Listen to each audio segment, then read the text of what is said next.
أفرأيتم الماء الذي تشربون أأنتم أنزلتموه من المزن أم نحن المنزلون لو نشاء جعلناه أجاجا فلولا تشكرون صدق الله العظيم.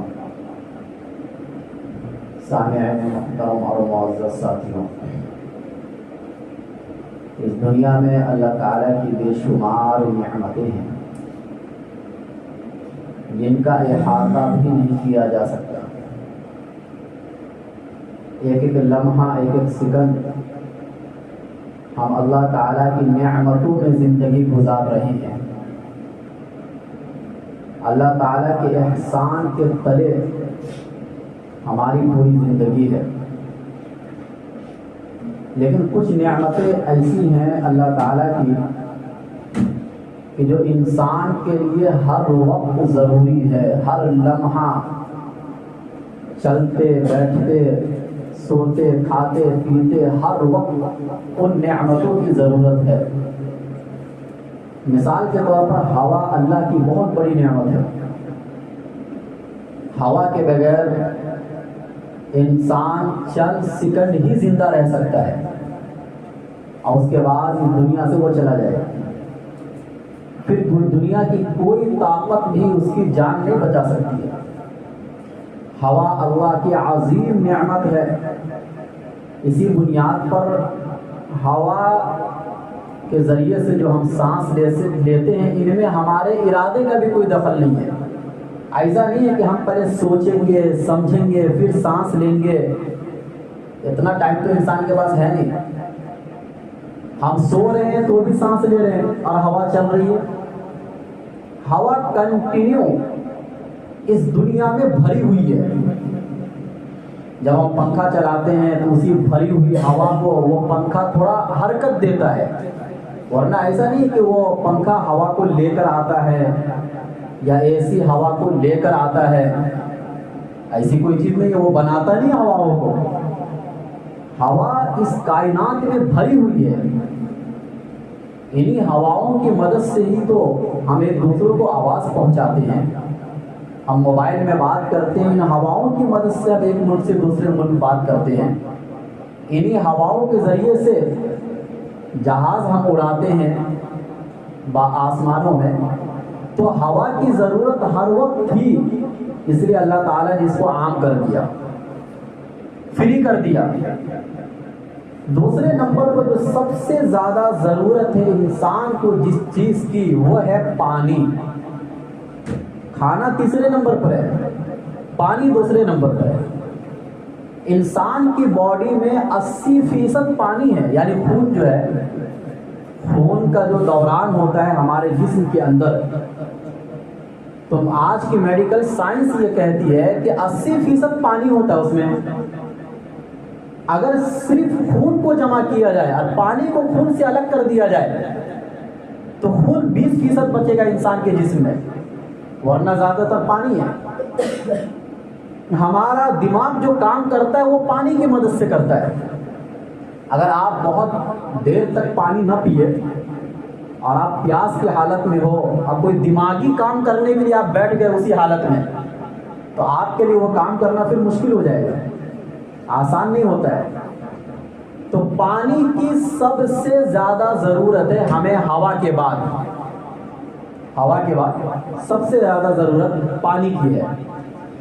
اور اس پانی کا نظام اللہ نے ایسا مستحکم بنایا، ایسا مضبوط بنایا ہے کہ اگر پانی کے نظام کو انسانوں کے اوپر چھوڑ دیا جاتا تو انسان پریشان ہو جاتا۔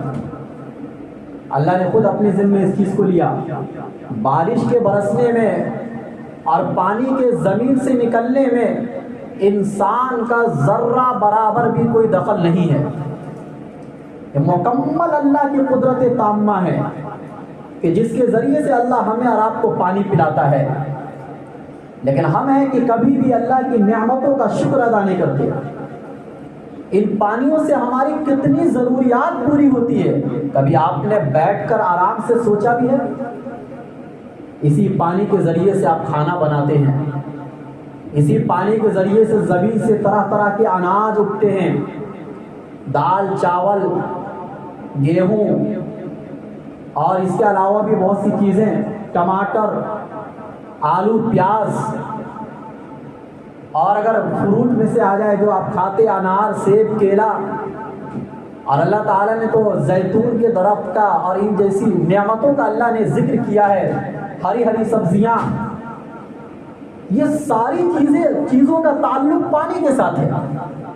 اگر پانی نہ ہو، پانی کے بغیر کوئی انسان ان چیزوں کو زمین سے اگا کر دکھا دے، چاہے آپ بارش کا پانی اس میں ڈالیں، چاہے زمین سے کہیں اور سے لے کر آپ پانی ڈالیں، لیکن پانی ڈالنا آپ کے لیے اس کھیت میں اور اس زمین میں ضروری ہے۔ پانی کی اتنی زیادہ ہمیں اور آپ کو ضرورت ہے، اس کے بغیر زمین سے کوئی چیز ہی نہیں نکل سکتی ہے۔ اللہ تعالیٰ نے قرآن کریم میں فرمایا کہ ہم نے ہر چیز کو پانی سے پیدا کیا ہے، یعنی ہر جاندار چیز، حتیٰ کہ پتھروں کے اندر بھی پانی ہوتے ہیں جو زندہ پہاڑ ہیں۔ اور اللہ تعالیٰ نے خود قرآن کریم میں اس بات کا اعلان فرمایا سورہ بقرہ کے اندر کہ بعض پتھر ایسے ہوتے ہیں جس سے پانی جاری ہوتا ہے، تو پانی تو پتھروں سے بھی جاری ہوتا ہے۔ اسی طریقے سے جب درخت اگتے ہیں پانی کے ذریعے سے، ان درختوں کی لکڑیوں سے ہم طرح طرح کی چیزیں بناتے ہیں۔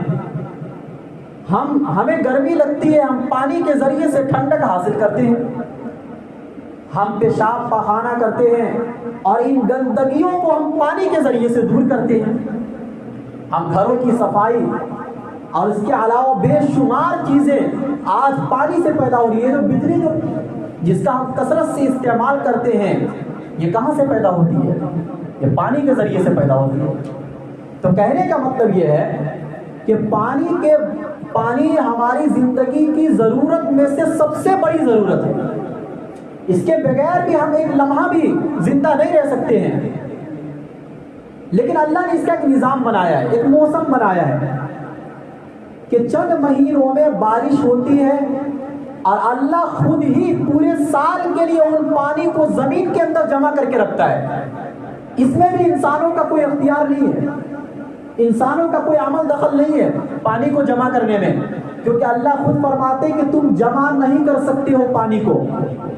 آپ پانی کو ٹنکی میں جمع کریں گے، بہت بڑی ٹنکی آپ لے کر آ گئے، پانی کتنے دنوں تک رہ سکتا ہے ٹنکی میں؟ سڑ جائے گا، خراب ہو جائے گا پانی۔ لیکن اللہ زمین میں 1 سال تک اس پانی کو رکھتا ہے، پانی گندا بھی نہیں ہوتا ہے، پانی میں کوئی خرابی بھی نہیں آتی ہے، صاف شفاف ٹھنڈا پانی زمین کے نیچے سے نکلتا ہے اور اللہ ہمیں اور آپ کو پلاتا ہے۔ کبھی آپ غور کیجئے یہ بارش ہوتی کیسے ہے، یہ کیسا مستحکم نظام اللہ نے بنایا ہے۔ اللہ نے بارش کا ذکر قرآن کریم میں بہت زیادہ کیا ہے، 30-35 جگہ ایسی ہے جہاں اللہ تعالیٰ نے اس بارش کی نعمت کا ذکر فرمایا ہے۔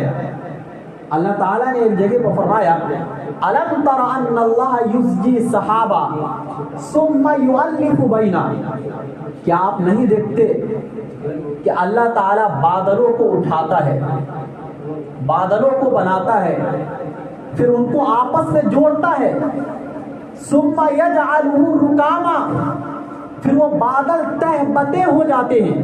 آپ بادلوں کو دیکھیں گے نا، آپ کو ایسا لگے گا کہ ایک بادل کے اوپر دوسرا، دوسرے کے اوپر تیسرا، تیسرے کے اوپر چوتھا۔ یہ قرآن کریم نے یہ نظریہ اس زمانے میں پیش کیا جبکہ سائنس کوئی جانتا بھی نہیں تھا، اور یہ اس نبی کی زبان سے یہ کلام جاری ہو رہا ہے جو نبی صلی اللہ علیہ وسلم کبھی آسمانی سفر نہیں کیے تھے۔ أَلَمْ تَرَ أَنَّ اللَّهَ يُزْجِي سَحَابًا ثُمَّ يُؤَلِّفُ بَيْنَهُ ثُمَّ يَجْعَلُهُ رُكَامًا فَتَرَى الْوَدْقَ يَخْرُجُ مِنْ خِلَالِهِ، آپ بارش کو دیکھیں گے کہ اس کے درمیان سے نکلتا ہے، آپ بارش کو دیکھیں گے کہ ان بادلوں کے درمیان سے نکلتا ہے۔ فَإِذَا أَصَابَ بِهِ مِنْ عِبَادِهِ إِذَا هُمْ يَسْتَبْشِرُونَ، جب یہ بارش لوگوں کو پہنچتی ہے تو لوگ خوش ہو جاتے ہیں، جب بارش ہوتی ہے تو لوگ خوش ہو جاتے ہیں۔ اب دیکھو اللہ تعالیٰ کس طریقے سے جمع کرتے ہیں بادلوں کو۔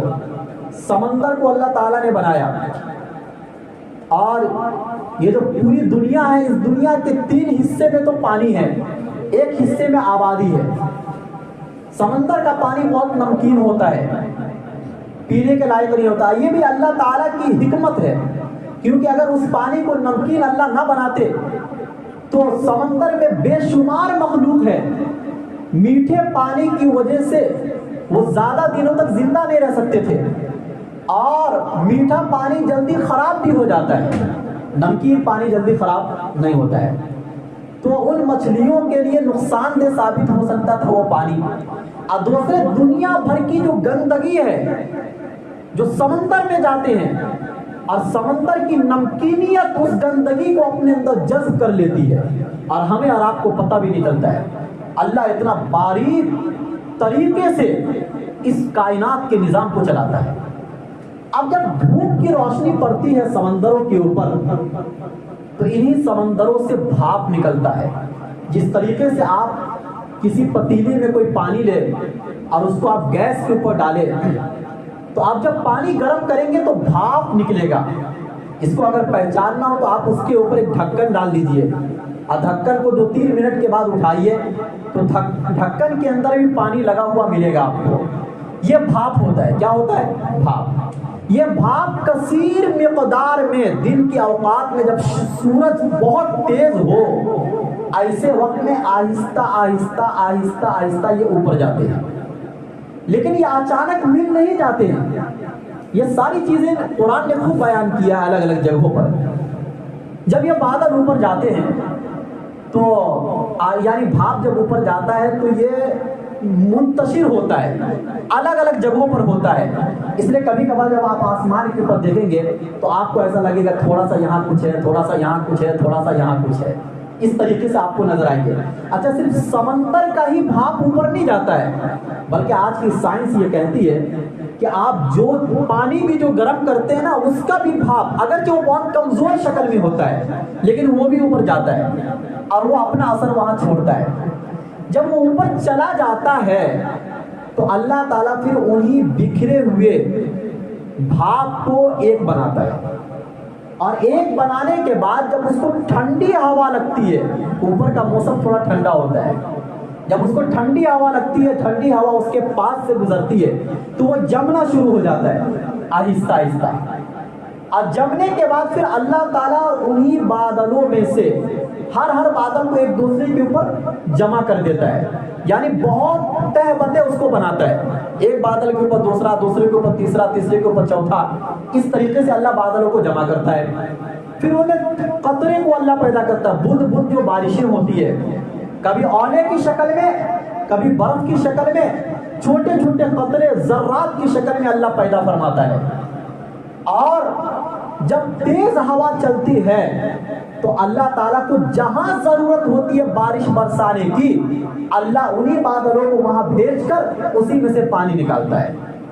اب خود سوچئے، یہ پانی تھا نمکین، سمندر کا بھاپ یہ نمکین ہوتا ہے، لیکن اللہ اس نمکین پانی کو میٹھا بناتا ہے.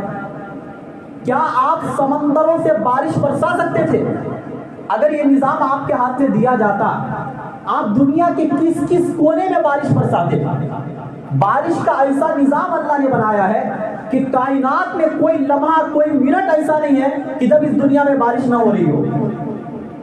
چاہے وہ سمندر کے علاقے میں بارش ہو، چاہے جنگل میں بارش ہو، لیکن بارش کنٹینیو ہوتے رہتی ہے. اچھا، ایسا بھی نہیں ہے کہ اگر مان لیجئے ہمارے ملک میں کوئی سمندر ہے اور وہاں سے بھاپ بن کر بادل بنا تو ضروری نہیں ہے کہ وہ بادل اسی ملک میں برسے. ان بادلوں کو اللہ ہوا کے ذریعے سے ہکاتا ہے، لے کے جاتا ہے. اچھا، قرآن میں تو یہ آتا سورۃ الرعد کے اندر کہ ان بادلوں پر اللہ فرشتوں کو مقرر فرماتا ہے. اب فرشتے اس کو ہکا کر لے کے جاتے ہیں. جیسے جانور، بہت سارے جانور ہو اور اس کے پیچھے ایک آدمی کو لگا دیا جائے اور وہ جانوروں کو ہکا کر لے کے جاتے ہیں، ایسے بادلوں پر بھی اللہ تعالیٰ نے مقرر فرمایا ہے فرشتوں کو یا فرشتوں کی ایک جماعت کو، اور وہ اللہ تعالیٰ کے حکم سے جس ملک میں اور جس ملک کے جس علاقے میں اللہ ارادہ فرماتے ہیں، فرشتے اللہ کے حکم کے پابند ہوتے ہیں. یہ بادل بھی اللہ کے حکم کے پابند ہوتے ہیں. دیکھو، بادل صرف اسباب ہیں. ایسا بھی ہو سکتا ہے کہ آپ کے ملک میں آسمانوں پر بہت بادل ہو لیکن بارش کا ایک قطرہ بھی آپ کے ملک میں نہ برسے، یہ ہو سکتا ہے، کیونکہ دنیا کی ہر چیز اللہ کے حکم کے محتاج ہے۔ بلکہ حدیث میں یہ آتا ہے کہ یہ سورج جب طلوع ہوتا ہے اور طلوع یعنی غروب ہونے کے بعد جب طلوع ہونے کا وقت آتا ہے تو طلوع ہونے سے پہلے اللہ کے سامنے یہ سجدہ کرتا ہے اور اللہ تعالیٰ سے اجازت طلب کرتا ہے۔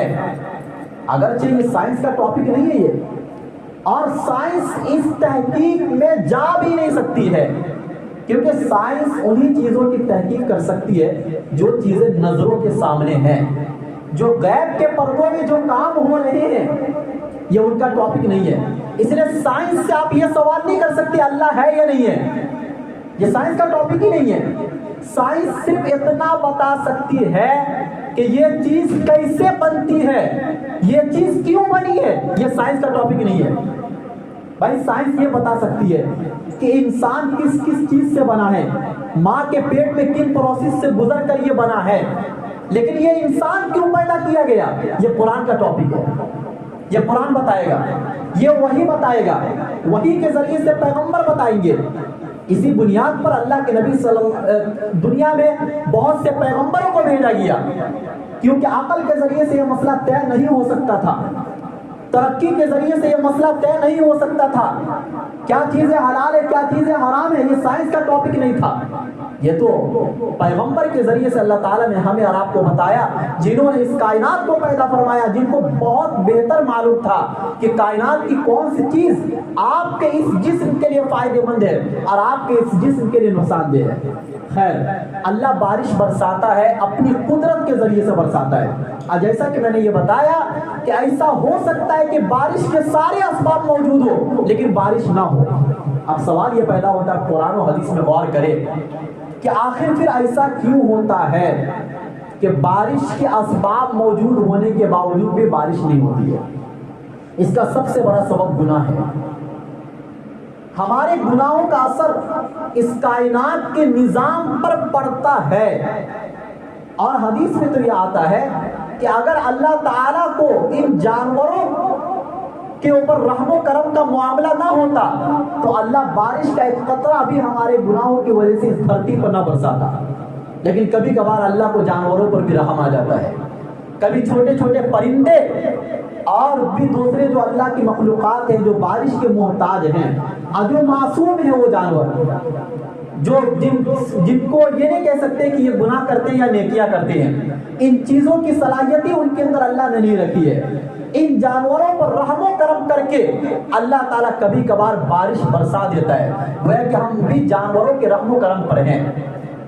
ہونا تو یہ چاہیے یہ جانور ہمارے رحم و کرم پر ہوتے، ہم اتنے نیک ہوتے کہ کائنات کا نظام بہت بہترین ہوتا اور وہ سب اپنے وقت پر ہو رہا ہوتا۔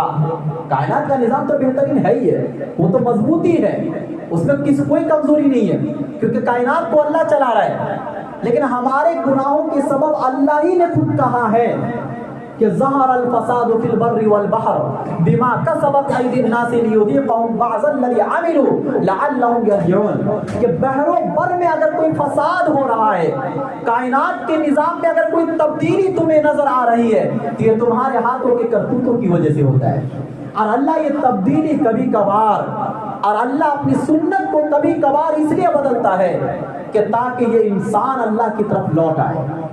وَلَنُذِيقَنَّهُم مِّنَ الْعَذَابِ الْأَدْنَىٰ دُونَ الْعَذَابِ الْأَكْبَرِ، کہ بڑے عذاب سے پہلے ہم چھوٹا چھوٹا عذاب انسانوں کے اوپر بھیجتے رہتے ہیں، لَعَلَّهُمْ يَرْجِعُونَ، تاکہ یہ انسان میری طرف لوٹ آئے۔ ورنہ اگر جو سلسلہ اگر یوں ہی چلتا رہے تو یہ انسان تو اپنے آپ کو خدا بولنے لگ جائے گا۔ اس لیے اللہ تعالیٰ کبھی کبھار انسان کو اس کی اوقات دکھلاتا ہے کہ یہ بارش کا نظام صرف میرے ہاتھ میں ہے۔ آج پورے ملک میں لوگ بارش کے لیے رو رہے ہیں، جگہ جگہ پر نمازیں ہو رہی ہیں، بارش کا مہینہ ہے لیکن بارش نہیں ہے، جہاں کھیتیاں ہیں، جہاں پانی کی زیادہ ضرورت ہے وہاں بارش نہیں ہے، اور جہاں پانی کی بالکل بھی ضرورت نہیں ہے وہاں بارش ہے۔ اسی طریقے سے کبھی ایسا ہوتا ہے کہ یا تو بارش اتنی زیادہ ہو جاتی ہے کہ کھیتیاں تباہ و برباد ہو جاتی ہے۔ یہ کیوں ہو رہا ہے؟ کیا اللہ کو نہیں معلوم کہ ان انسانوں نے اتنی محنت سے کھیتیاں لگائی تھی، میں ان کی کھیتی کو کیوں برباد کروں؟ یہ بہترین طریقے سے اللہ جانتا ہے، لیکن اس کے باوجود یہ عذاب ہمارے اوپر آتا ہے، یہ مصیبتیں ہمارے اوپر آتی ہے۔ یہ کیوں آتی ہے؟ یہ ہمیں اور آپ کو بتلانے کے لیے کہ دنیا میں جب تم اللہ کو ناراض کرو گے تو اللہ کی ناراضگی کا سبب یہ ہوگا۔ ایک حدیث میں اللہ کے نبی صلی اللہ علیہ وسلم فرمایا کہ جب کبھی بھی کوئی قوم زکوٰۃ دینے سے رک جاتی ہے تو اللہ اس قوم سے بارش کی نعمت کو چھین لیتا ہے، بارش کی نعمت کو۔ حضرت نوح علیہ السلام کے زمانے میں قحط سالی ہوئی اور وہ لوگ بہت پریشان ہوئے، حالانکہ وہ لوگ کافر مشرک تھے، ایمان تو نہیں لائے وہ لوگ۔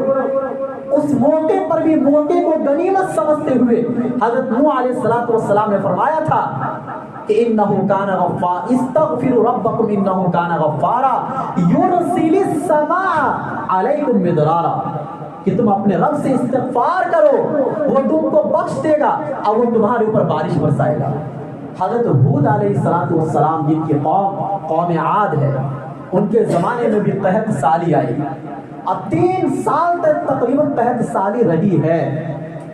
انہوں نے بھی قرآن میں فرمایا، اللہ تعالیٰ نے ان کے قول کو نقل کیا ہے کہ تم اپنے رب سے استغفار کرو، یرسل السماء علیکم مدرارا ویزدکم قوۃ الی قوتکم ولا تتولوا مجرمین، کہ اللہ تعالیٰ تمہارے پر بارش برسائے گا، تمہاری طاقتوں میں اضافہ کرے گا، تم مجرمین بن کر پیٹ پٹ پھیرو۔ یہ حضرت ہود علیہ السلام نے اپنے زمانے میں سمجھایا۔ ہمارے نبی صلی اللہ علیہ وسلم کے زمانے میں بھی مکہ میں قحط سالی آئی، اور یہ اس زمانے کی بات ہے جب مکہ فتح نہیں ہوا تھا۔ حضرت سفیان رضی اللہ تعالی عنہ ایمان نہیں لائے تھے اس وقت تک جب مکے میں قحط سالی آئی تھی، تو انہوں نے بھی وہ آئے تھے اللہ کے نبی صلی اللہ علیہ وسلم کے پاس اور دعا کی درخواست کی تھی، اور فرمایا تھا کہ آپ دعا کیجیے تاکہ قحط سالی دور ہو جائے۔ ایک مرتبہ کی بات ہے کہ مدینے کے کچھ علاقے میں قحط سالی ہوئی اور مدینہ پورا کا پورا کھیتی باڑی پر مشتمل تھا اس زمانے میں۔ آج بھی انگور کھجور کے باغات وغیرہ سب سے زیادہ مدینے میں پائے جاتے ہیں۔ مکہ میں تو بہرحال کھیتیاں نہیں ہیں، لیکن مدینے میں کھیتیاں ہوتی ہے۔ تو ایک صحابی آئے، اللہ کے نبی صلی اللہ علیہ وسلم جمعہ کا خطبہ دے رہے تھے، اور فرمایا اے اللہ کے نبی صلی اللہ علیہ وسلم ہمارے اوپر بارش نہیں ہو رہی ہے، ہمارے جانور مر رہے ہیں، ہماری کھیتیاں تباہ و برباد ہو رہی ہے، ہم پیاس سے پریشان ہیں، پینے کے لیے ایک قطرہ پانی نہیں ہے۔ اے اللہ کے نبی صلی اللہ علیہ وسلم آپ اللہ تعالیٰ سے دعا کیجیے۔ اللہ کے نبی خطبہ دے رہے تھے، اسی حالت میں اپنے دست مبارک کو اللہ کے نبی صلی اللہ علیہ وسلم نے اٹھایا، آپ فرمائے اللہ تو ان پر بارش برسا۔ دیکھتے ہی اللہ کے نبی کا معجزہ بھی تھا کہ مسجد نبوی کے چاروں طرف بادل چھا گیا۔ حالانکہ صحابہ کا یہ کہنا تھا کہ اس سے یعنی اللہ کے نبی کے دعا کرنے سے پہلے بادل کے بالکل بھی آثار نہیں تھے، لیکن دعا کرتے ہی بارش کے آثار نمودار ہوئے اور بارش برسنا شروع ہو گئی۔ تقریباً 1 ہفتے تک بارش ہوتی رہی۔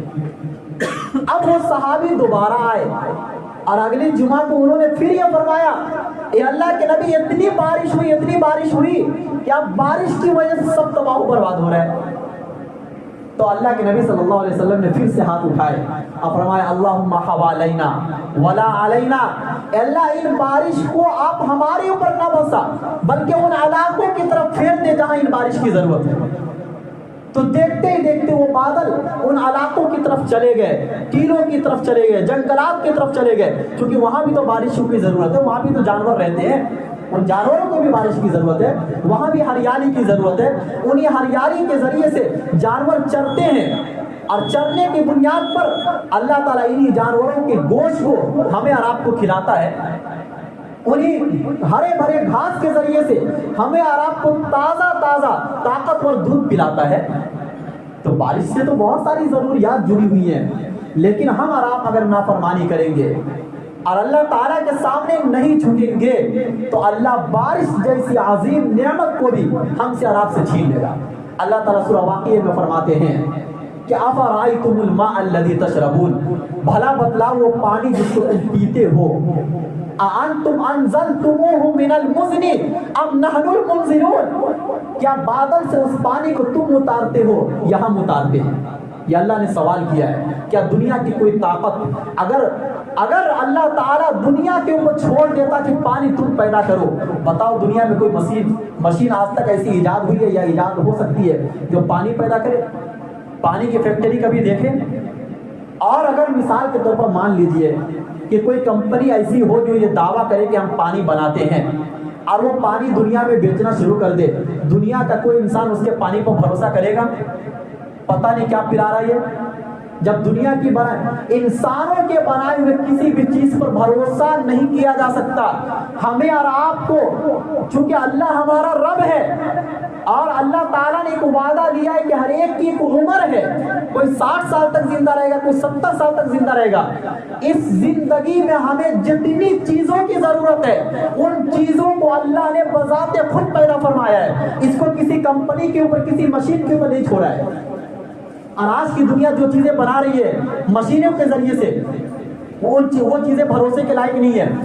ان چیزوں کے زیادہ آنے سے آج تو ہماری صحت خراب ہو رہی ہے. آج کے زمانے میں زیادہ صحت لوگوں کی خراب ہے. حالانکہ آج کے زمانے میں ڈاکٹر زیادہ ہیں، آج کے زمانے میں دوائیں زیادہ ہیں، آج کے زمانے میں صحت کا سب سے زیادہ خیال رکھا جاتا ہے، صحت کے اوپر سب سے زیادہ بات چیت ہوتی ہے. ہر مہینے ہمارے چیک اپ ہو رہے ہیں، خون کا چیک اپ الگ ہو رہا ہے، اسی طریقے سے الگ الگ بیماریوں کے الگ الگ چیک اپ ہوتے ہیں. لیکن اس کے باوجود بھی انسان پریشان حال ہے. کیوں؟ اس لیے کہ اللہ کی بنائی ہوئی چیزوں کو ہم نے کھانا چھوڑ دیا اور انسانوں کے بنائی ہوئی چیزوں پر ہم نے بھروسہ کر دیا. جب تک آپ نیچر کی زندگی پر نہیں آئیں گے، آپ صحت کا کتنا بھی خیال کریں، آپ صحت مند نہیں ہو سکتے. صحت مند تو آپ اسی وقت ہوں گے جو اللہ تعالیٰ نے زمین سے ہمیں اور آپ کو پیدا کر کے کھلایا ہے، پلایا ہے. آپ دنیا کی چیزوں پر بھروسہ کریں گے. دنیا اگر دیکھو آج کل جو مشینیں بنی ہیں، جن مشینوں کے ذریعے سے پانی صاف ستھرا ہوتا ہے، ان مشینوں پر بھی بھروسہ کرنے کی ضرورت نہیں ہے. کیونکہ بعض مرتبہ ہم نے یہ سنا ہے کہ یہ مشین پانی کی طاقتوں کو اپنے اندر چھین لیتی ہے، جذب کر لیتی ہے. پھر پانی میں جو طاقت اللہ نے غیبی طاقت، وہ طاقت کوئی سائنس نہیں بتا سکتی ہے، ایک غیبی طاقت رکھی ہے کہ جن طاقتوں کی مدد سے ہمارے جسم میں طاقت ملتی ہے. پانی کا اپنا ایک کام ہوتا ہے جسم کے اندر، وہ کام کرنا پھر پانی چھوڑ دیتا ہے. اس لیے جو نیچر کے طریقے سے جو ہمیں اور آپ کو پانی ملتا ہے، ان پانی کو پینے کی ضرورت ہے. اور ہمیں اور آپ کو وہ زندگی گزارنی ہے جو پہلے کے لوگوں نے گزاری ہے. نئے دیکھو، زندگی کے بدلنے سے اور دنیا کے ترقی یافتہ ہو جانے سے کیا آپ کھانا پینا چھوڑ دیں گے؟ کیا آپ پانی پینا چھوڑ دیں گے؟ لوگ یہ کہنے لگ جائے کہ بھائی وہ پہلے زمانے کے لوگ پانی پیتے تھے، پہلے زمانے کے لوگ دال چاول کھاتے تھے، اب زمانہ بدل گیا، اب دوسری چیز کھانی پینی چاہیے. کیا ان باتوں پر کوئی بھروسہ کر سکتا ہے؟ نہیں کر سکتا ہے. تو اسی لیے ہم اور آپ اللہ کے محتاج ہیں، اور اللہ تعالیٰ نے ہمارے اور آپ کے لیے رزق کا بہترین انتظام فرمایا ہے. کسی کے رحم و کرم پر ہمیں اور آپ کو نہیں چھوڑا ہے. اس لیے بار بار اللہ نے قرآن میں یہ فرمایا کہ بھروسہ مجھ پر کرو، کسی دنیا کے کسی انسان پر بھروسہ کرنے کی بالکل بھی ضرورت نہیں ہے. ہمیں اور آپ کو گناہوں سے توبہ کرنے کی ضرورت ہے، اللہ تعالیٰ سے دعا مانگنے کی ضرورت ہے، صدقہ اور خیرات کرنے کی ضرورت ہے. کیونکہ بارش کا مہینہ چل رہا ہے، ان مہینوں میں اگر بارش نہیں ہوگی تو ہم گویا کہ پھر دوسرے مہینے میں اتنی بارش نہیں برسا سکتے ہیں. بارش کے مہینے میں بارش ہوگی، دوسرے مہینے میں بارش نہیں ہوگی. اللہ تعالیٰ ہم سب کو کہنے سننے زیادہ عمل کرنے کی توفیق.